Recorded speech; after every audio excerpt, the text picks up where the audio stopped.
Motoristas e cobradores de ônibus fazem paralisação no Alecrim. Câmara debate a construção de unidade de saúde no bairro de Cerrosado. Estudantes do 3º ano do ensino médio da rede pública terão gratuidade automática no Enem. E ainda uma reportagem especial sobre uma mulher que foi mãe pela primeira vez por adoção. Esses são alguns destaques do programa desta quinta-feira, dia 10 de maio, do Câmara Repórter.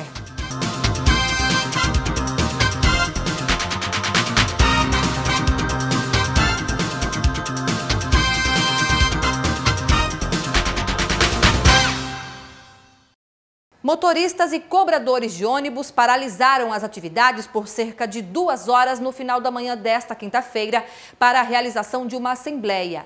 A concentração aconteceu em frente à sede do sindicato que fica no Alecrim para informar à categoria o resultado da última rodada de negociação com as empresas de ônibus.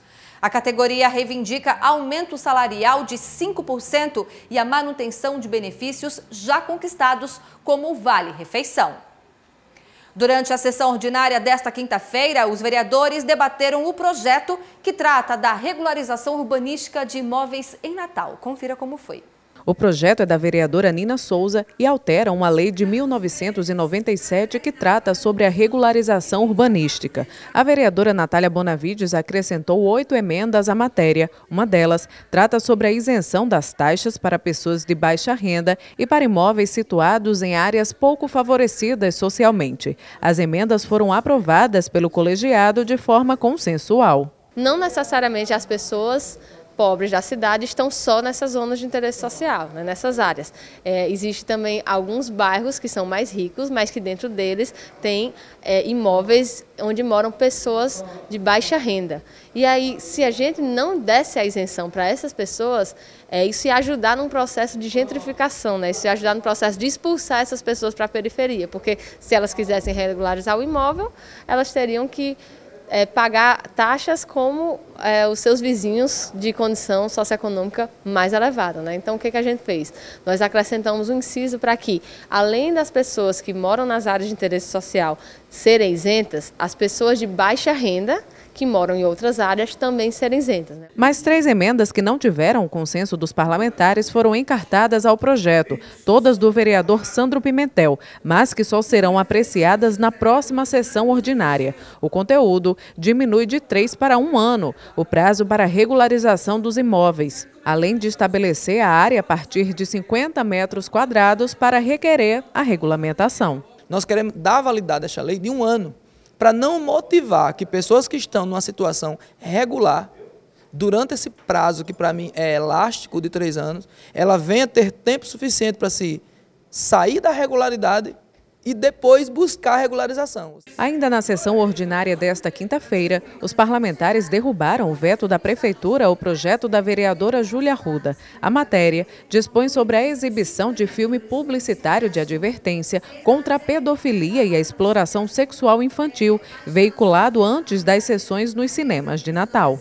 É incontestável a atenção que as pessoas vão ter com relação àquela mensagem que vai ser divulgada para alertar os crimes de pedofilia. Obrigar as empresas de transporte público a realizar campanhas educativas sobre questões de segurança no uso do telefone celular dentro dos ônibus. Esse é o conteúdo de um projeto do vereador Franklin Capistrano. E apesar de ter conseguido 13 votos favoráveis, não seguiu tramitação por não ter atingido o número mínimo para aprovação. Primeiro, não proíbe o uso de celular no interior de transportes coletivos. Segundo, recomenda ao usuário do transporte coletivo que tenha os devidos cuidados ao manusear o seu celular no interior do transporte coletivo. Só isso. Mas por que cuidado? Para evitar que a pessoa que está utilizando o seu celular, ao sair do transporte coletivo, né, possa ser abordado por algum marginal, por algum meliante. A Câmara Municipal recebeu a visita de um grupo da Câmara de Açu.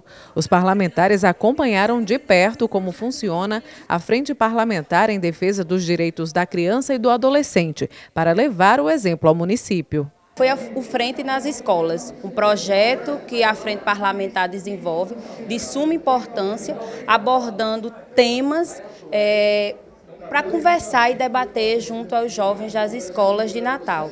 Vamos levar todas as ações que eles nos colocaram. No programa de ontem, nós mostramos uma reportagem sobre os moradores do bairro de Cerrosado que cobram da Prefeitura de Natal a construção de uma unidade de saúde. Nesta quinta-feira, o assunto foi discutido em uma audiência. A construção da unidade básica de saúde do bairro de Cerrosado foi o assunto debatido em audiência pública nesta quinta-feira na Câmara Municipal. A proposição foi do vereador Haroldo Alves, atendendo uma solicitação da própria comunidade que tem sofrido com a ausência da UBS. Através do mandato itinerante que nós fizemos a semana passada, e uma das reivindicações mais comuns que aconteceu foi a reativação ou a reconstrução da unidade de saúde daquele bairro. Estamos lutando para que haja algumas emendas impositivas. Nós já assumimos o compromisso, as deputadas estaduais do nosso deputado federal, para que eles canalizem emendas para que possamos construir a unidade de saúde de Cerrosado. E eu tenho certeza que, diante desse esforço, diante dessa vontade, nós vamos chegar ao ponto comum, que é a construção da unidade de saúde de Cerrosado. Considerado dos bairros mais populares da Zona Oeste, com um contingente de 17 mil pessoas, há mais de 10 anos de Cerrosado não dispõe de unidade básica. A comunidade precisa se deslocar para bairros vizinhos como Quintas e Nazaré, o que causa grandes transtornos, tanto para os doentes quanto para a unidade escolhida, já que gera sobrecarga de atendimento. Esse posto já existia na época dos anos 80, e essa unidade, na gestão de Micarla, eu não sei por qual motivo, ele foi deslocado para a via nas proximidades de Candelária. E de lá para cá o nosso bairro ficou descoberto, sendo atendido nas Quintas, sendo atendido na unidade do Bom Pastor. E hoje o pessoal ele não tem acesso, porque quando chega lá eles são freados. A unidade do bairro de Cerrosado, a falta que faz é imensa para as pessoas mais carentes, que o nosso bairro foi fechado e foi tirado injustamente sem comunicar a comunidade e a população do bairro de Cerrosado, e onde hoje nós sofremos, nós que somos mais carentes, que moramos no bairro, principalmente a comunidade do Parque 13 de Maio, que tem que se deslocar hoje, se criar um atendimento, tem que ir para o bairro das Quintas, onde lá tem que sair 5 horas da manhã, onde só começam a ser entregue as fichas às 7h30. E isso é um transtorno muito grande, a gente se arrisca, a gente sai a pé do bairro de Cerrosado até as Quintas, onde a dificuldade é imensa. Você imagina só para uma pessoa idosa, a mãe que vai com a criança, se deslocar de Cerrosado até as Quintas. Além de tudo, a humilhação que a gente passa para ser atendido na unidade das Quintas. Segundo a Secretaria Municipal de Saúde, que reconhece a necessidade de uma unidade no bairro, a principal dificuldade para a construção são os recursos, pouco mais de R$1 milhão. Para a concretização da UBS, também é necessária a cessão de um terreno de propriedade do governo do estado. Nós estamos com um projeto praticamente na sua totalidade pronto e nós assim somos extremamente favoráveis, né? A Secretaria Municipal de Saúde entende a importância da construção da unidade, entende esse reconhecimento para a população e a gente está junto aqui com esta casa no enfrentamento dessa situação. E aí a gente está em busca de recursos realmente para implementar esse sonho que tanto é nosso quanto dos moradores do bairro. Uma das soluções apontadas na audiência pública foi a união dos poderes executivos, federal, estadual e municipal, para a destinação de verbas que possibilitem a construção da Unidade Básica de Saúde de Cerrosado. O secretário de administração, que é presidente do conselho que analisa todas essas sessões, toda a parte material do estado, ele já antecipou para mim que não vai ter nenhum obstáculo à cessão desse terreno. Agora, o projeto já foi feito, orçado em R$1,1 milhão a princípio. São muitos recursos, então é necessário que nós possamos, todos juntos, solicitar ao governo federal para que o governo federal financie essa unidade de saúde, como vem financiando algumas UPAs, né? Então espero que a gente tenha sucesso na construção dessa unidade. Agora é torcer, lutar por emendas parlamentares, seja impositivas, seja federais, estaduais e municipais, que haja essa junção dos agentes públicos para assistir o bairro de Cerrosado, que tanto carece, que tanto precisa. A restrição do foro privilegiado para deputados federais e senadores é o tema do comentário de hoje do jornalista Antônio Melo. Político não apanha à toa. É chegado mesmo a uma estripulia, uma verbinha, uma mordomia. Mas será só ele? Vamos conferir? A estranha decisão do Supremo Tribunal Federal detonando o foro privilegiado mirou e acertou apenas nos políticos. Agora, eles poderão ser julgados em primeira instância, desde que os crimes não tenham acontecido em função do exercício do mandato, ou sejam anteriores a esse mandato. Agora a pergunta: eram apenas os políticos que tinham essa condição? Não. São mais de 50 mil cidadãos que não foram atingidos pela medida. Continuam com o foro privilegiadíssimo. Por exemplo, os juízes. Pois é, os juízes, sempre eles. Se não bastasse o assintoso auxílio moradia que ainda usufruem, imoral e revoltante. Mas a preocupação não é essa não. Tite vai convocar seleção, prepara a camisa. Vamos torcer por Neymar e companhia. Vamos lá, Brasil! A Prefeitura de Natal, por meio da Secretaria Municipal de Educação, convocou 127 aprovados no último concurso público para a contratação de educador infantil e professor do ensino fundamental. Foram convocados de forma imediata 121 educadores infantis, 2 intérpretes de Libras, um professor de Geografia e um professor de Educação Física.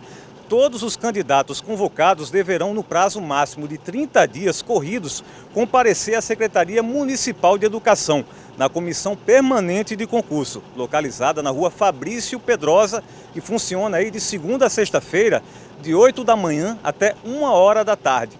O processo simplificado terá validade de 2 anos. Hugo Fernandes para o Câmara Repórter. E já que estamos falando de educação, os estudantes da última série do ensino médio da rede pública de ensino terão gratuidade automática ao se inscreverem no Enem de 2018. Luísa Mendes. O Ministério da Educação e o Instituto Nacional de Estudos e Pesquisas Educacionais, Anísio Teixeira, o INEP, decidiram excepcionalmente assegurar a gratuidade desses candidatos de escola pública devido ao novo formato na solicitação do pedido de isenção. Até o ano passado, os candidatos que tinham direito à gratuidade faziam essa solicitação junto com a inscrição. Mas este ano, quem tem direito à gratuidade teve que fazer a solicitação no mês passado. Quem tem interesse em prestar o Enem, o Exame Nacional do Ensino Médio, deve fazer a inscrição. Até mesmo aqueles que já conseguiram a gratuidade. O prazo para a inscrição se encerra no próximo dia 18 de maio. E o prazo para o pagamento da taxa de inscrição, que é de R$ 82,00, termina no próximo dia 23 de maio. Luísa Mendes para o Câmara Repórter. Na nossa segunda reportagem especial em comemoração ao Dia das Mães, vamos conhecer a história da produtora de eventos Fafá Medeiros. Ao lado do marido, ela escolheu dar e receber amor de uma criança que vivia em uma creche. Para ela, mais importante do que gerar um filho é ser mãe.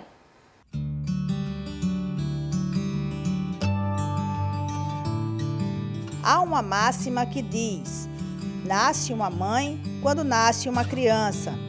Mas não existe uma só maneira da maternidade brotar.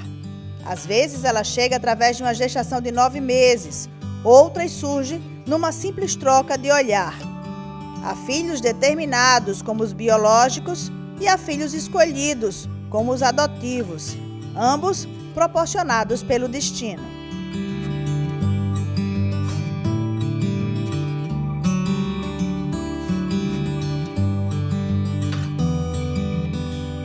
E foi o destino, provocado por um carro quebrado em frente de uma creche, que tornou mãe, aos 39 anos, a produtora Fafá Medeiros.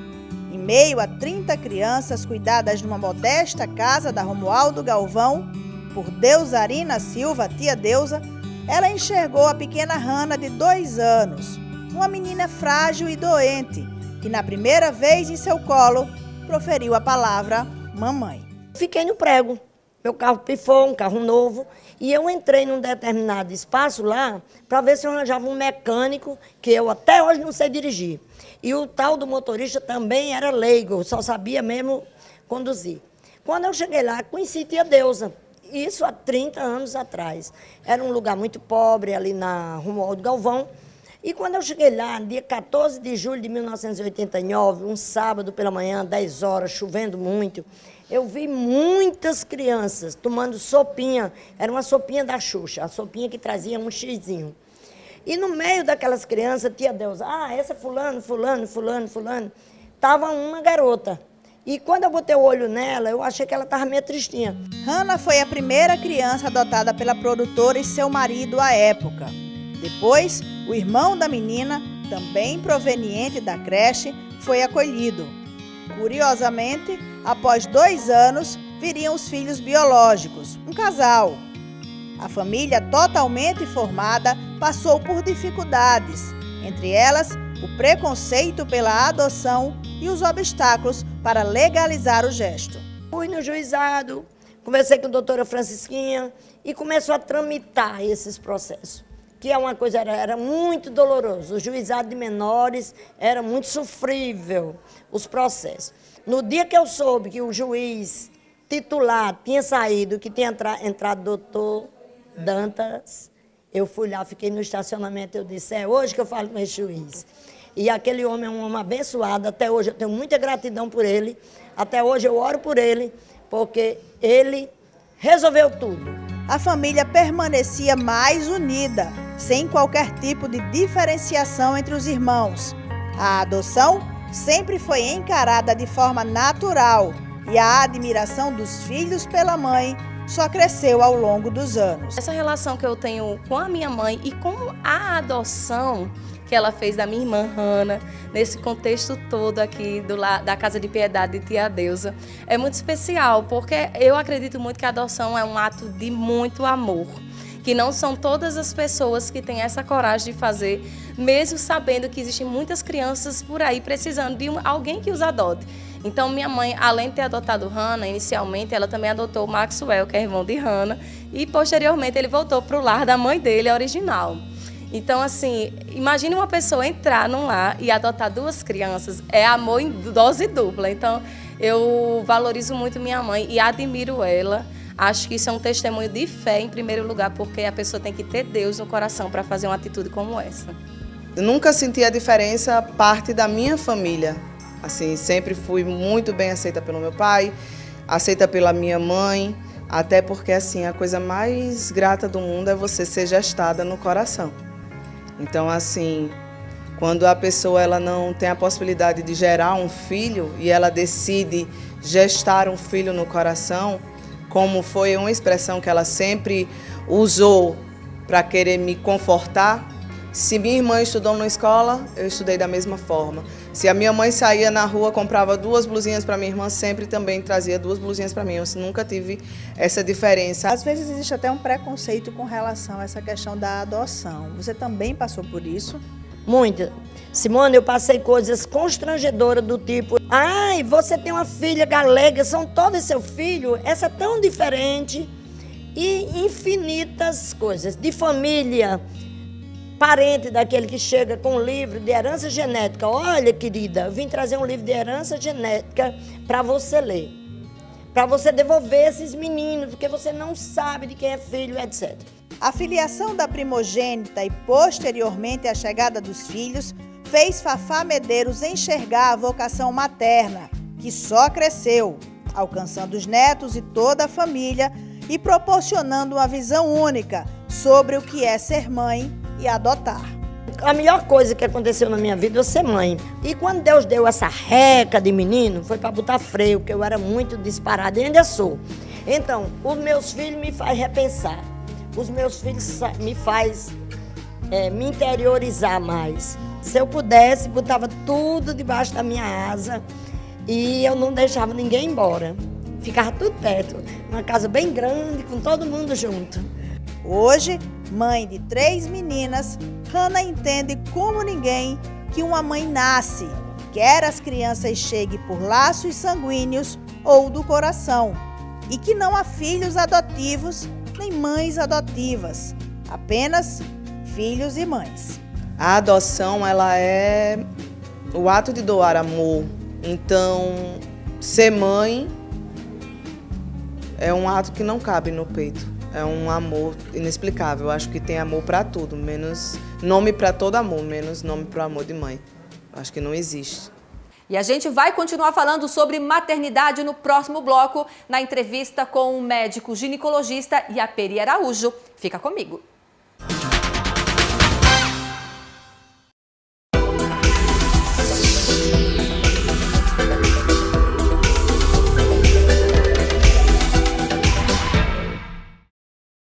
O Parlamento se une para expandir os limites da cidadania. É a Rede Legislativa de TV Digital. Graças ao recurso da multiprogramação, 4 emissoras independentes estão disponíveis em um mesmo canal na sua televisão. TV Câmara, TV Senado, TV Assembleia e TV Câmara Municipal já transmitem em sinal digital aberto e gratuito para dezenas de cidades do Brasil. Isso significa muito mais qualidade de som e imagem e muito mais conteúdo para você. Mas como sintonizar a Rede Legislativa de TV Digital? É muito simples. Se sua TV for mais antiga, basta conectar um conversor digital nela. Você compra até em supermercado. É preciso ainda de uma antena UHF externa ou interna como esta. Se sua TV for digital, também precisa de antena UHF. Pelo controle remoto, procure no menu a opção Buscar Canais. Se a busca só encontrar a TV Câmara ou a TV Senado, acrescente ao número do canal ponto 2, ponto 3 ou ponto 4. Assim, os outros canais da Rede Legislativa vão aparecer na sua tela. Você ainda pode assistir no tablet, celular ou notebook, que tenham recursos para receber o sinal da TV digital. Procure os canais legislativos na sua TV e encontre a Rede Legislativa de TV Digital. Transparência, informação, cidadania, política e cultura na sua sintonia.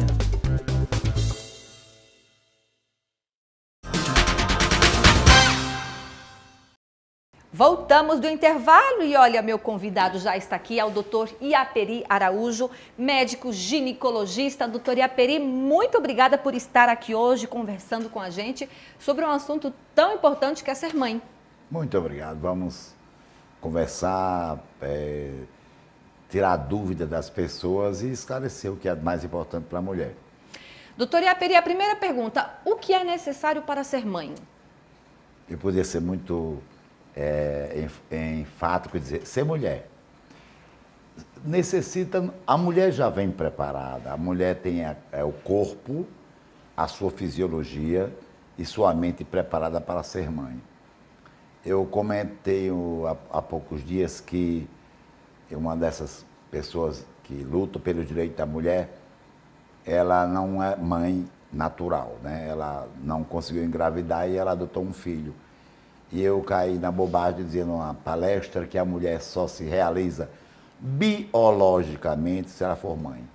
Ela pediu a palavra e disse, mas eu sou realizada. Eu disse, não estou discordando, mas você só se realiza biologicamente se for mãe. Porque é o ciclo de vida, né? Ela nasce, cresce, passa da adolescência, torna-se adulta, torna-se mãe, senece, envelhece e morre. Mas ela deixou o seu recado biológico, que é ter um filho. E não é por não cumprir esse desiderato que é ser mãe, que ela é menor. Não. É verdade, não precisa gerar para se sentir mãe, né? Exatamente, mas biologicamente sim. Mas eu acho que a mãe biológica não é tão importante quanto a mãe do coração, a mãe da mente. Você sabe que tem um aforismo popular que diz, mãe é quem cria. Né? É quem criou, quem educou, quem fez a pessoa.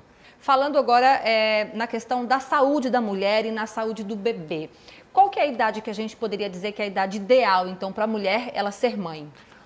Entre os 18 e os 28 anos, a primeira gravidez.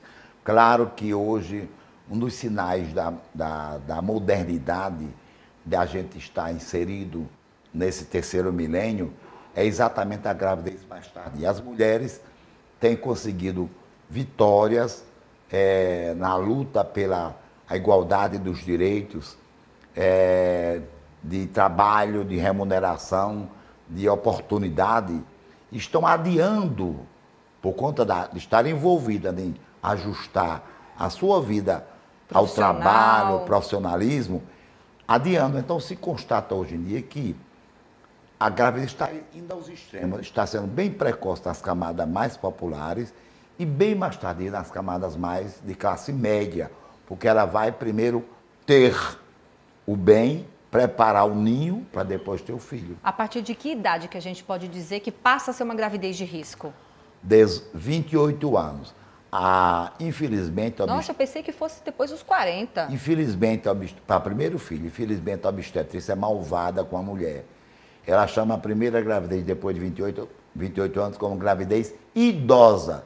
Imagina uma mulher com 28 anos chamada de idosa, o que não é na verdade, mas para a primeira gravidez é idosa. O que acontece? Nessa fase, a primigravidez, é mais comum a incidência de cesárea, do parto não se resolver por vias naturais. Até porque o colo, na adolescente, ele é imaturo e ele tem dificuldade de dilatar para a passagem do filho. Mas na mulher, depois dos 28, para a primeira gravidez, pelo parto, o colo já sofreu muitas alterações do meio ambiente vaginal que torna-se um pouco atrésico, ou seja, com dificuldade, até tipo reação inflamatória, tipo reação cicatricial, então dificulta. Então, a incidência de cesárea é maior nas adolescentes e nas mulheres após os 28 anos, na primeira gravidez. Historicamente aí, qual a mulher de maior idade que conseguiu ter um bebê aqui no Brasil? O senhor tem notícia? 58 anos. 58 anos. Tudo isso, doutora Iaperi? Tudo isso. Foi uma cesárea? Não. Ela teve parto normal? Ela teve tido vários filhos. Nossa! Não foi o primeiro e sempre foi normal. E foi tudo bem? Com a mãe, com o bebê? Tudo certinho, não tinha problema nenhum. Hoje em dia, com a fertilização in vitro Sim. e os famosos úteros de aluguel, algumas mulheres até com mais tempo vi recentemente uma mulher com mais de 70 anos que abrigou um óvulo, a filha fez uma esterectomia, mas deixaram o ovário, fizeram a coleta do óvulo da filha dela por videocirurgia, videolaparoscopia, e foi fertilizado com o espermatozoide do marido, e a mãe emprestou o útero para a gravidez ser. Então ela foi mãe e avó ao mesmo tempo. Doutora Iaperi, para quem está assistindo a gente e tem o desejo de ser mãe, como é que deve ser a preparação? A mãe deve fazer alguns exames antes de iniciar? O que deve ser feito? Olha, a medicina recomenda que a mulher faça um exame pré-concepcional. Na prática não se faz. Mas deveria? Claro que deveria. Para a segurança da mãe e do bebê? Tudo. Por um motivo. A mulher tem que fazer uma score de exame, tipo classificação do grupo sanguíneo, que muitas vezes não sabe, fazer a dosagem de plaquetas, fazer a dosagem do hemograma para poder saber se ela tem uma anemia falciforme. Depois eu explico por quê. O tipo de sangue, para saber a compatibilidade com o sangue do marido, também não existe incompatibilidade de grupo A, B e O, mas compatibilidade de outros pequenos subgrupos. É um preventivo para saber se está tudo bem com o colo do útero. É uma útero do abdômen para saber se ela está ovulando ou não está ovulando. É bastante coisa. Isso até um exame nem só conceptual, mas pré-casamento, pré-nupcial. Um dos eventos de repercussão sobre a vida da mulher é sobre as anemias com macrohemoglobina. Quer dizer, nas mulheres que têm anemias, essa hemoglobina dela mede 9 micras. Lá, quando está formando o cérebro da criança, se o sangue não chegar lá para nutrir, há uma deformidade como hidrocefalia, anencefalia sem o cérebro, microcefalia. E se o sangue não consegue chegar lá, porque a hemácia é maior do que a artéria que vai levar para lá, então uma desnutrição nessa área. Então a criança nasce com defeitos cerebrais. Então, muita gente pensava, meu filho nasceu com hidrocefalia, ia fazer um estudo genético. a questão não é genética, a questão, por isso que hoje em dia se toma ácido fólico no começo da gravidez, se recomenda até antes de engravidar, para evitar essas anemias com grandes hemácias que dificultariam o crescimento cerebral da criança. Doutor Iaperi Araújo, para a gente encerrar aqui nossa entrevista, o que é que o senhor diria para as mães que estão há anos tentando engravidar de forma natural e estão enfrentando dificuldade? Sempre existiu na natureza, sempre existiu na humanidade, mulheres com dificuldade em engravidar. No final do século, meados do século XX passado, já hoje, então depois que surgiu o bebê de proveta de Dr. Steptoe na Inglaterra, então desenvolveu-se no mundo todo as técnicas de fertilização assistida. Ou seja, não falo de inseminação, porque inseminação é uma coisa que se fazia também, mas hoje em dia faz melhor porque se faz no período certo, que não se tinha forma de você acompanhar a ovulação. Hoje a ultrassonografia tem toda a comunidade, existe para saber uma ultra seriada, se o óvulo está crescendo e ela ovulou, e faz a inseminação, coloca o esperma do marido dentro do útero. Mas estou falando principalmente do bebê de proveta. O Rio Grande do Norte tem uma situação muito boa com relação a isso. A maternidade Januário Cico, Dr. Kleber Moraes, que é um médico que trabalha com fertilização assistida, professor do departamento de ginecologia, ele é um nome internacional. Na época que ele dirigiu a maternidade Escola Januário Cico, ele lutou e conseguiu criar um laboratório de fertilização assistida, e nós temos um ambulatório que talvez mais de 30 mães no Rio Grande do Norte, desde que foi feito esse laboratório, tiveram bebês nascidos de fertilização in vitro. Quer dizer, fez o bebê de proveta, implantou-se o embrião dentro do útero da mulher, usou-se medicação para evitar que ele rejeitasse, e depois daquela fase inicial de acomodação do organismo da mãe para reconhecer uma gravidez como um fato natural, essa gravidez evoluiu. Então, isso, porque a situação, eu disse, diferente do país? Porque aqui no Nordeste, no Norte e Nordeste, é o único estado que tem uma clínica pelo SUS. Não se paga nada. É uma clínica muito disputada, tem filas enormes. Mas é possível. É possível. As tentativas, tem paciente que tenta 2, 3, 4 vezes, tem que ter paciência. Doutor Iaperi Araújo, médico ginecologista, muito obrigada pela sua entrevista. Obrigado também. Essa edição do Câmara Repórter fica por aqui. E olha, o doutor Iaperi, ele falou, né, da fertilização assistida. Nós vamos mostrar nesta sexta-feira uma reportagem que nós fizemos lá na maternidade Januário Cico. Foi muito importante ele ter falado sobre isso. Então não perca o Câmara Repórter desta sexta, tá bom? Tchau, tchau e até lá!